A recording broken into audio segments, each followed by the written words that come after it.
I have some big news. It's been literally 4 years since we did this, but I'm so excited to say that the year-end playbook is back. If you were here, if you were with me 4 years ago on my socials, you remember that over 1,000 of us downloaded the year-end playbook. That basically is your moment to reflect on how the year has gone and also plan for the year ahead. It's something that we all love. The feedback has always been amazing and it's coming back for 2024. So all you have to do is follow the link and enjoy. Happy reflecting. And I look forward to the most powerful year. Happy New Year. Enjoy.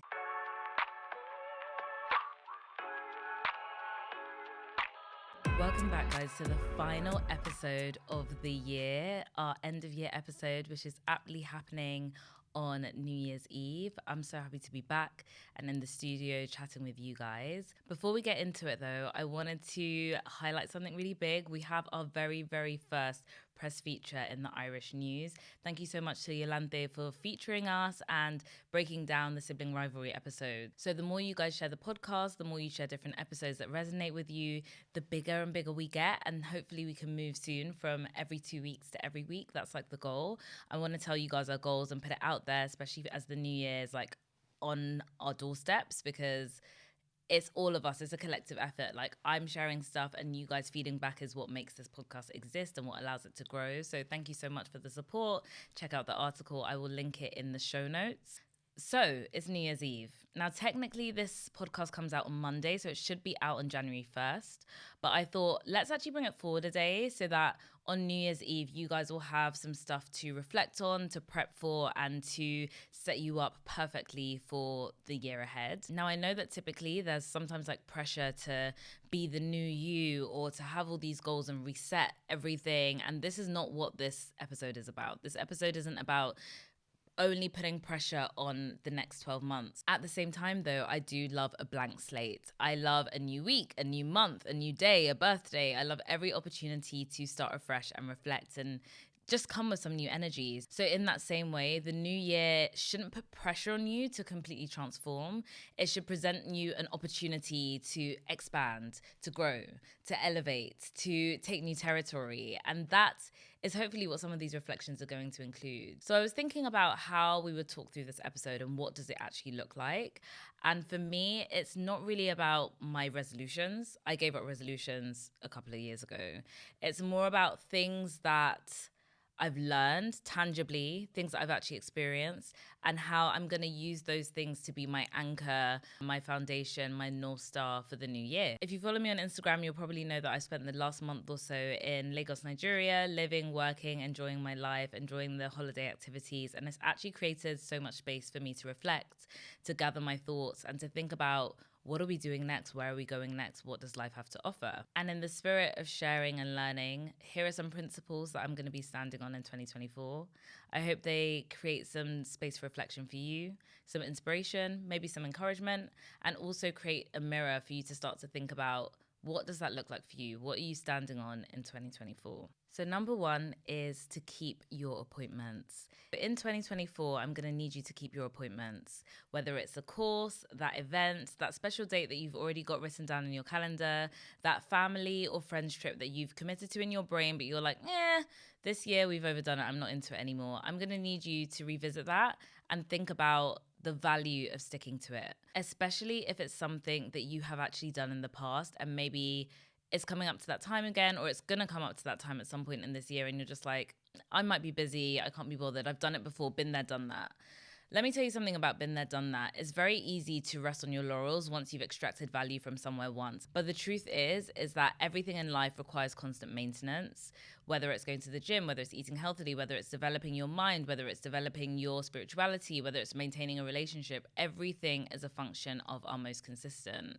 So if you think, I went to this event last year and it was really good, but I can't really be bothered to go again, but you know how much it impacted your life, I want you to make a commitment now to stick to it when it arrives, to keep your appointment. This is something I've been doing since 2015, and I actually found that when I kept my appointment of a conference that was really important to me, even in December when I was supposed to leave town, I continued to receive the inspiration, the benefits, the encouragement, that I needed in my life. In our society, it's so easy to, move on quickly or for our diaries to get built up, but life actually belongs to the person who's the most consistent.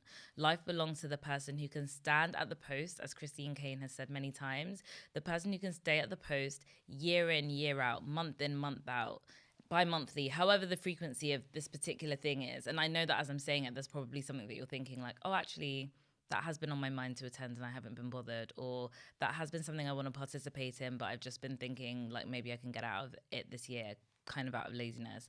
I want you to keep your appointments, the appointments that you have in place, or the ones that you've been on the sidelines being like, man, maybe I'll be part of it, maybe I won't. I need you to keep that right now, because the value that you extracted the last time is going to compound. It's going to increase. It's only going to bring you to the next place that you need to be in the future. As I said, life belongs to the person who is loyal to the cause. And there is something beautiful, especially in our fast, transactional, short-term generation. There's something powerful in someone who has committed to a particular area and continues to draw benefits and value out of a well that someone else is pouring into them. So that's it. That's the first one. I know it sounds very like abstract, but I also know that when I speak, there are certain wheels and cogs that go off in your mind. So that thing that's starting to like tug at your mind, tug at your heart, that you're thinking, actually, like maybe this is the thing that she's referring to that applies to me. I need you to stick to that. I need you to make sure that you arrange your calendar appropriately. That's how serious it is. I remember Dave Ramsey once said that when something is a priority, you will rearrange your whole life to get it. Like I said, if there is value there, if you've extracted value in the past especially, so you actually have a track record for how important it is, you should be rearranging your plans. You should be making sure that you create the space. You should be making sure that your calendar is not as busy. You should be making sure that you're not burned out, so that when the time comes, you are there, you are present, and you're ready to receive and also ready to give back.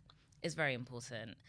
This is not a podcast episode that's just going to tell you 2024 is going to be amazing and all you have to do is just dream. As much as I believe in dreaming and as much as we're going to talk about dreaming, there is something in having the maturity to be loyal, to be consistent, and to show up and to create the space to do that.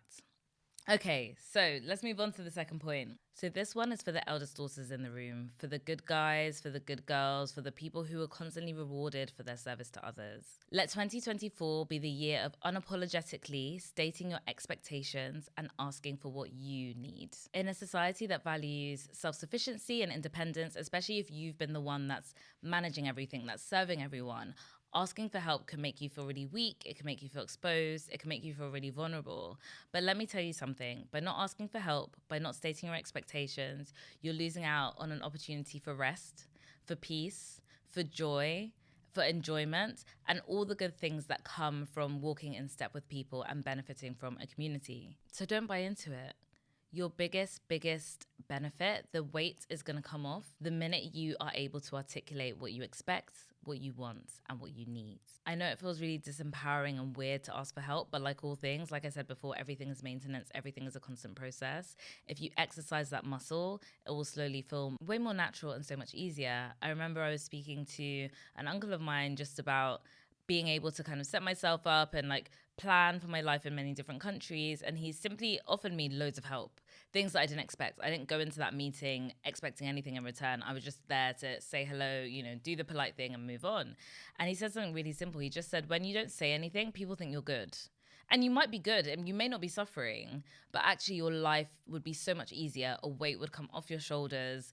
You have one less thing to worry about if you actually opened your mouth and articulated what you need. And that really blew my mind, which it shouldn't have.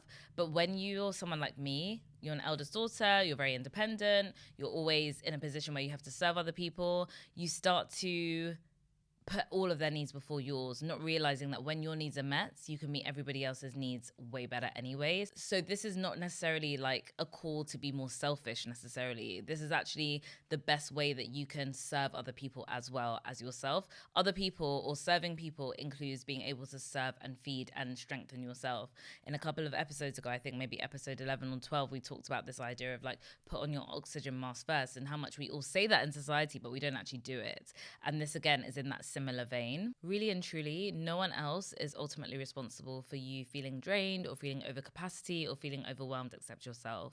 If you've constantly not been able to create barriers or create expectations or set expectations, you will continue to be drained. And yes, while we are designed to be productive, we're designed to serve, we're also designed to enjoy peace. We're designed for rest. We're designed to share the burden with other people. So this is not laziness. This is not a vice. This is not something that is countercultural. This is inherent in your DNA, and you deserve to give yourself some space to do that in 2024. I'm going to be real with you. One of my biggest things for myself this year, and when I say year also, let me just actually quickly say that when I say this year, I don't think things end on December 31st necessarily. I use the year, like I said, as an opportunity to dream and have expectations for something new, but I don't think this is going to start on January 1st and end on December 31st. It can continue. It can be a season of life. It can continue for months. It can continue for the whole year. It can continue for multiple years. It can continue for a decade.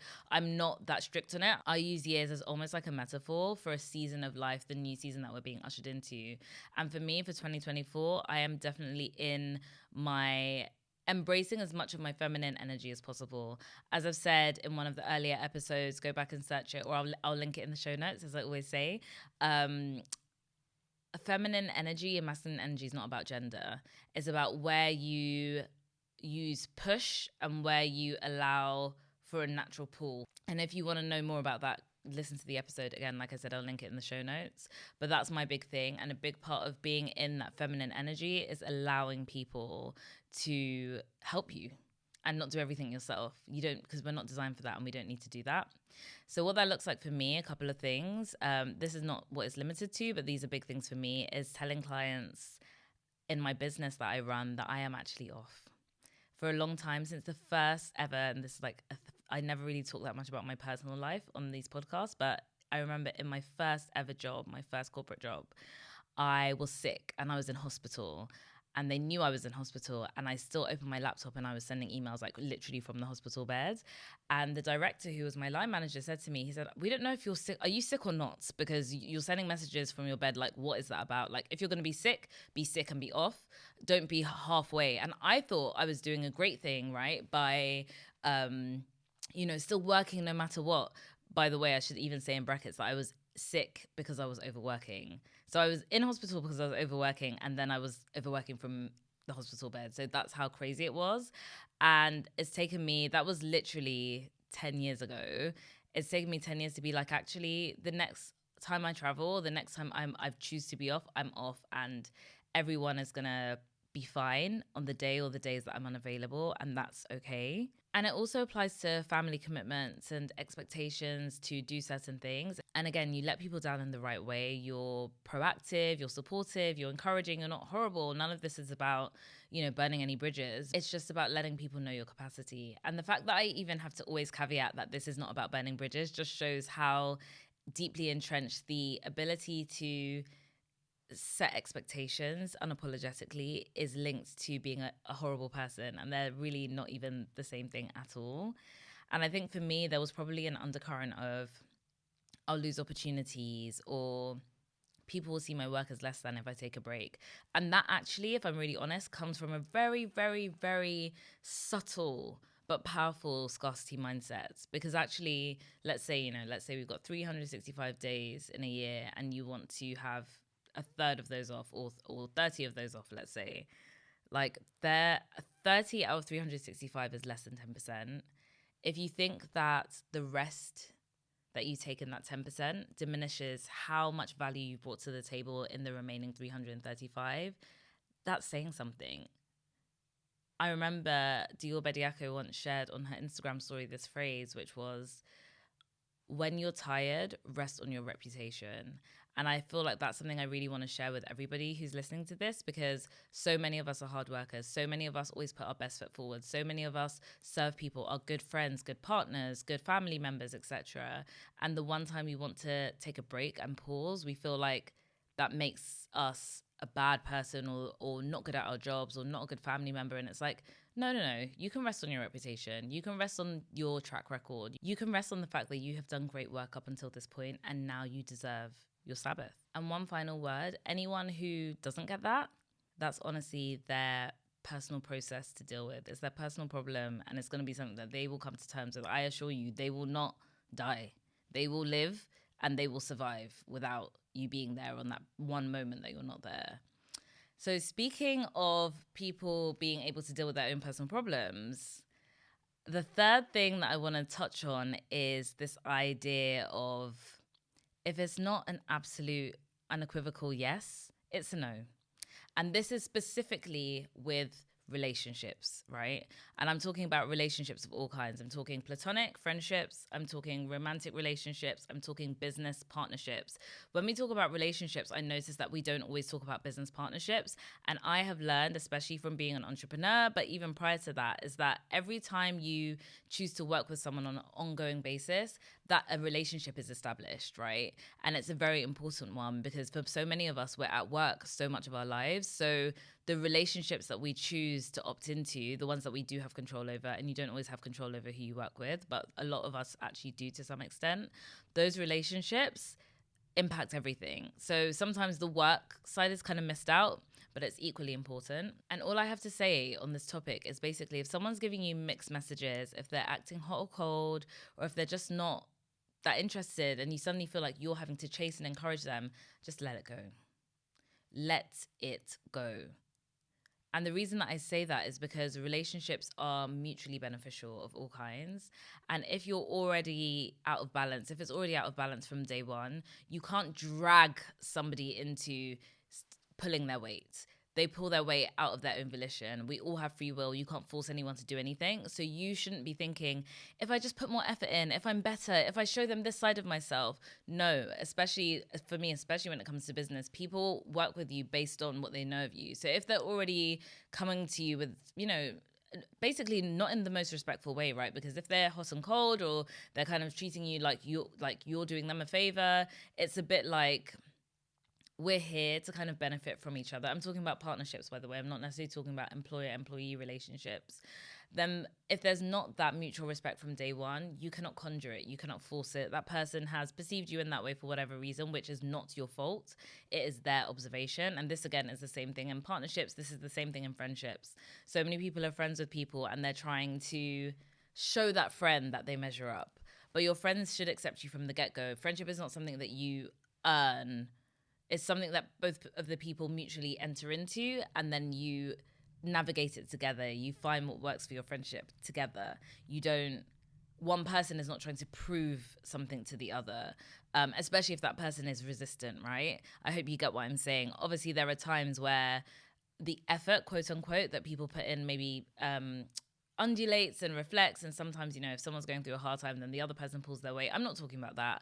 I think you know what I'm talking about. When it's ambiguous, when you're like, I don't even know if I'm saying everything, I'm being mature, I'm trying to speak and be clear, and I'm being clear, and the person is being ambiguous. That is something that you want to either have a direct conversation about, and if they're receptive, great, issue solved. If they're not receptive and they're still kind of being like, what are you talking about? Like, it's fine. That may be your sign to move on, because if it's not an absolute yes, it's a no. And that's okay. And this might be quite hard for someone to wrap their heads around, especially if you felt like, or if you've lived your life having to prove yourself to other people. And I want you to be able to write down somewhere, grab a pen. I mean, if you're not listening to this podcast and you already don't have a journal, I'm like, are you new here? You might be. So if you are, welcome. But we write stuff down here. I want you to write out the benefit that you bring, and how much of a great person you are, and how you're able to freely let go of people who don't see that. So I'd write something along the lines of, I'm confident in who I am and the work that I've put in up until this point, and I welcome everyone who embraces me, and I free everyone who doesn't.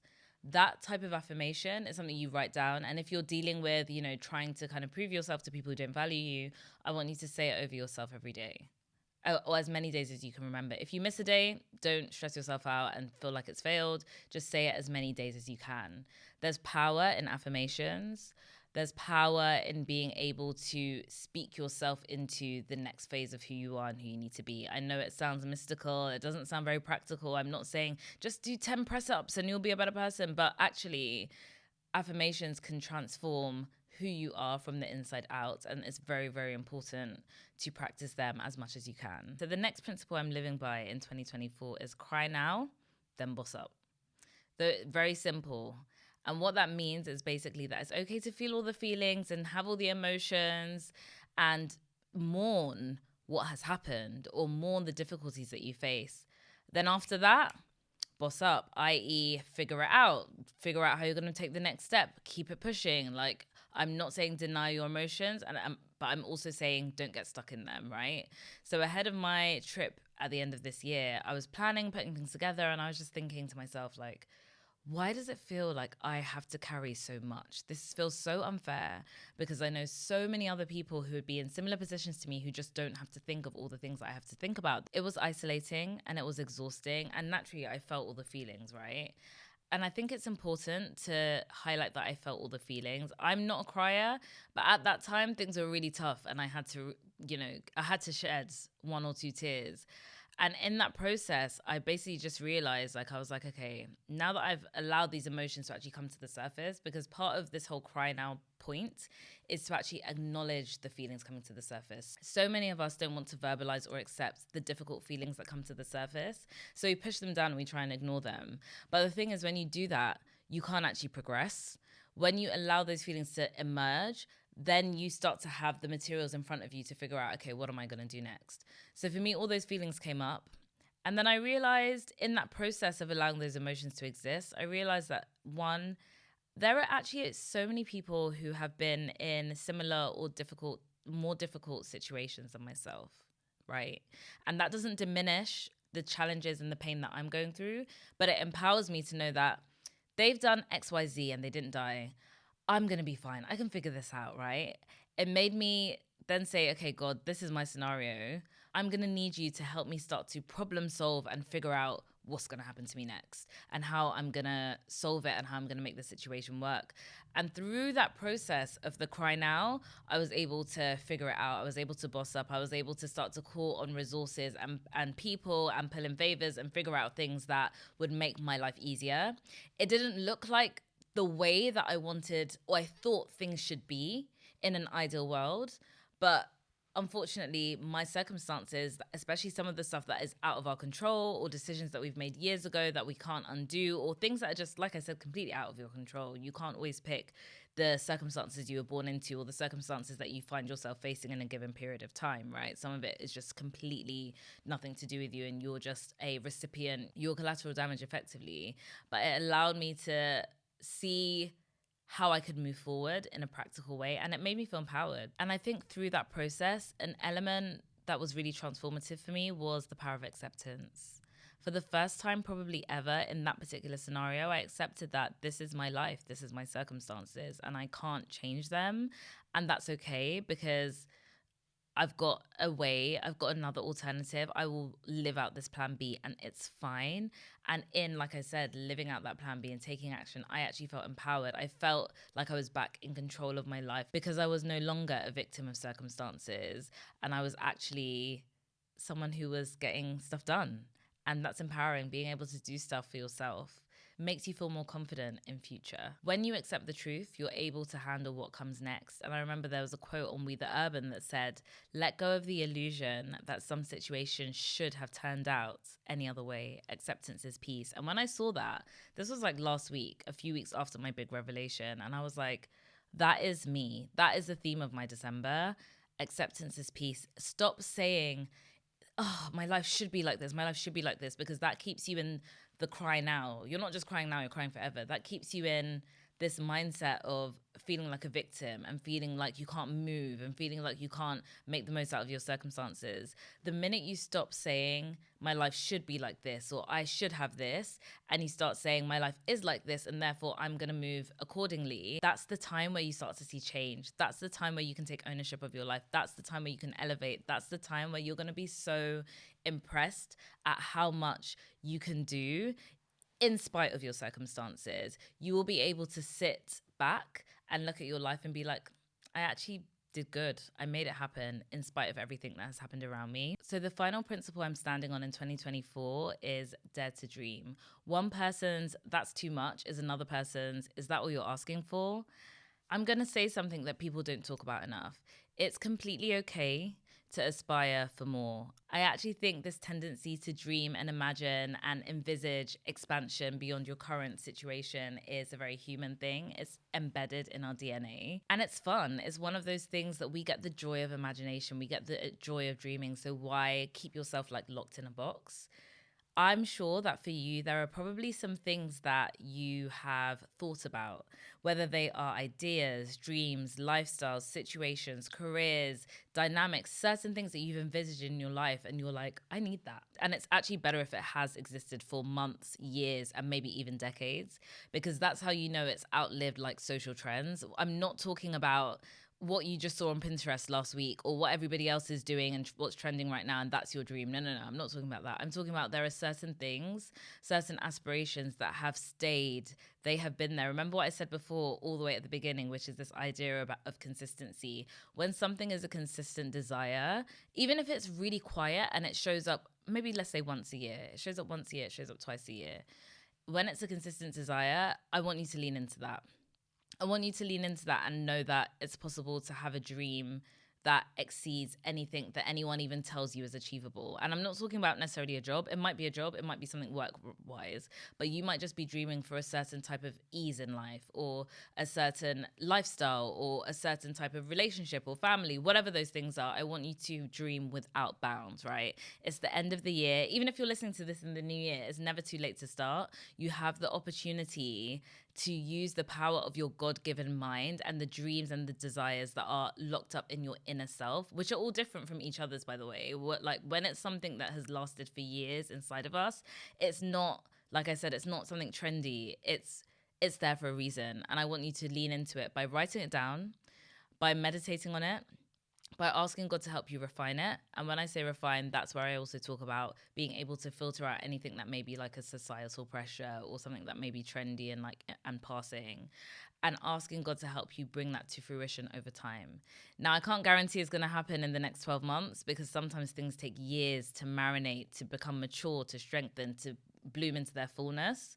But I will say that there is nothing more exciting, nothing more energizing than a hope that will come to pass. And there's so many verses and encouragements that I will share in the show notes that encourage you to really stick to a dream or a vision that you've had, no matter how long it takes. But I want you to just end this year and go into 2024 with a big, lofty dream. It's okay. You're not indulgent. You're not unreasonable. You're not being impractical. We are designed for this. I remember I said to someone, why would your aspirations reflect the trajectory you're on? That doesn't make sense. If you're on a trajectory where, let's use a work example. If I'm going to be promoted next year, or you're on a trajectory, let's say you're a gardener and you're like, I've planted 10 seeds and I know that, half of them bloom. So in 6 months they'll bloom. Why would that be your aspiration? Doesn't make sense. That would be a plan. That would be an expectation. It wouldn't be an aspiration. Let's always push for the biggest thing that we can imagine. Like I said, we have an imagination for a reason. I've said before, dreaming is a form of manifestation, but you can't manifest a dream if you don't dream it. So let this be your time to dream. And there might be a couple of us who are listening to this thinking, yeah, but I had this big dream like 2 years ago and I thought it was going to be my year in 2021 and it didn't happen. And I want you to listen to Stephanie Ike. She had like a prophetic kind of video that she made in November. And one of the things she said, which really struck me, was like, she said, for some of us, there are some words or some ideas that we've received a year ago and we thought that it was only for that year and we've moved on from it. She was like, no, some of you need to go back. Because like I said at the beginning, not when I use the phrase a new year or the new period, I'm not limiting it only to 12 months. I'm using the new year as an opportunity, but I'm not using it as a barrier or as the only restrictions or the confinements of the idea or the concept, right? It's just a starting point. And there are some words, there are some gifts, especially this really hit me. I was like, there are some words and some like prophecies and affirmations that God has given me 2 years ago that I thought, okay, well, I got it last year, so it's only for that year. No. Some of it still applies now. And the only way you're going to figure that out is as you go and find them. So I hope you write them down. And as you reflect on them and you ask God to give you clarity. And you may be listening to this and be like, well, I don't have a religion, like I don't really know like God, like I don't really get what you're saying. And all I'd say is that our innermost beings, every single one of us, if we take the time to step back and to listen, God, through, what people call your gut or through your intuition, will reveal it to you.